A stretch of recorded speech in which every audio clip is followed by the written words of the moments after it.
On a tendance à croire que la solitude, c'est quelque chose de négatif. Quelqu'un qui aime être seul, on ne le voit pas de la même manière que les autres. Tout simplement parce qu'on est habitué à vivre des sorties en boîte, de passer sa vie en couple et à rejeter le célibat. Et c'est vrai que c'est plus fun que de rester seul dans sa chambre avec un bouquin de philo. Cependant, s'il fallait choisir entre passer mes 20 prochaines années seul ou les passer à sortir chaque soir, je choisirais la solitude. Et je vais t'expliquer pourquoi dans cette vidéo.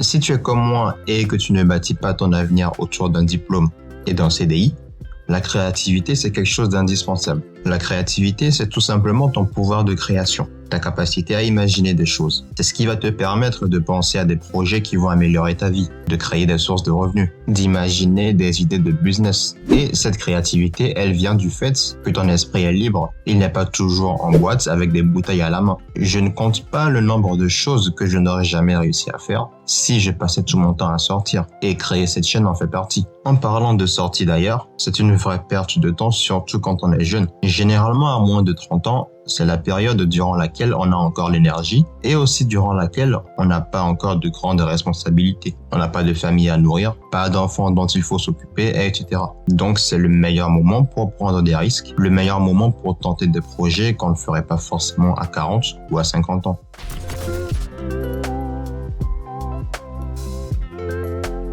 Quand je parle de solitude, j'inclus également le célibat. Pour moi, se mettre en couple quand on a moins de 25 ans, ça n'a aucun intérêt. Avant de me jeter des pierres, laisse-moi le temps de me justifier. Quand tu te mets en couple, c'est parce que tu aimes quelqu'un et que tu veux évoluer avec cette personne-là. Vous avez une philosophie de vie dans laquelle vous évoluez et une direction plus ou moins commune. Donc, d'une manière ou d'une autre, cette personne a la possibilité de t'élever ou de te détruire. Se mettre en couple, c'est comme être dans une voiture où l'un a le volant et l'autre les freins et le levier de vitesse. Jusque-là, tu vas me dire qu'il n'y a aucun problème et que c'est parfaitement normal. Ne t'inquiète pas, j'y viens. Compare ton standard de femme quand tu avais 16 ans à celui d'aujourd'hui. Je ne parle pas que du standard physique. Normalement, tu verras que c'est quelque chose de complètement différent. La raison, c'est qu'en étant jeune, on ne se connaît pas. On est toujours en train de se découvrir, de chercher à savoir qui on est réellement. Et si tu ne te connais pas toi, il n'y a aucune chance que tu saches non plus quel genre de personne tu as besoin dans ta vie. Résultat, tu vas te mettre dans des relations et découvrir 2 mois après que ce n'est pas ce que tu cherchais. Et pour éviter toutes ces pertes de temps, la solution, c'est de se focaliser sur sa vie et de construire son avenir. Tout de même, la vie n'est pas toute noire ou toute blanche. Il se peut que même en étant très jeune, tu tombes sur cette personne-là qui va te motiver à évoluer dans la vie, t'inspirer pour toujours t'améliorer. C'est rare, mais pas impossible.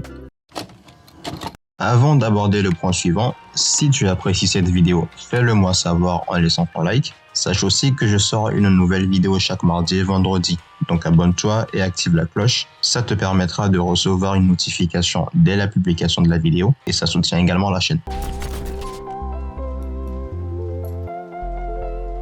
S'il y a autant de personnes qui n'aiment pas la solitude, c'est parce qu'ils cherchent leur bonheur chez les autres. Et ça, c'est une grosse erreur. Ton bonheur, il ne doit dépendre que de toi. Comme je te le répète souvent, la seule personne qui sera avec toi jusqu'à la fin de ta vie, c'est toi-même. Donc, la moindre des choses, c'est d'apprendre à apprécier ta propre compagnie. En sachant que tu n'as pas besoin des autres pour être heureux, tu arrives à créer toi-même ton propre bonheur. Et tu arrives à savoir automatiquement quand il y a quelque chose qui t'empêche de vivre ce bonheur-là. Tu arrives à te détacher de tout ce qui ne contribue pas à ce bonheur. Et c'est plus facile pour toi de sortir d'une relation toxique. C'est plus facile pour toi de te couper d'une situation qui te pourrit la vie et qui t'empêche d'être heureux. Ce qui fait que les gens ont du mal à sortir d'une relation qui n'a rien de bénéfique pour eux, c'est parce qu'ils ont peur de se retrouver seuls. Et la solitude, ça leur fait du mal car ils ne savent pas être heureux tout seuls. Résultat, ils préfèrent souffrir et se faire du mal dans une relation toxique plutôt que de se dire « cette chose, je dois m'en débarrasser car elle n'est pas bien pour moi ». De la même manière, tu vois des gens qui passent de couple en couple et qui ne sont pas capables de rester seuls par peur de la solitude et par crainte de n'avoir personne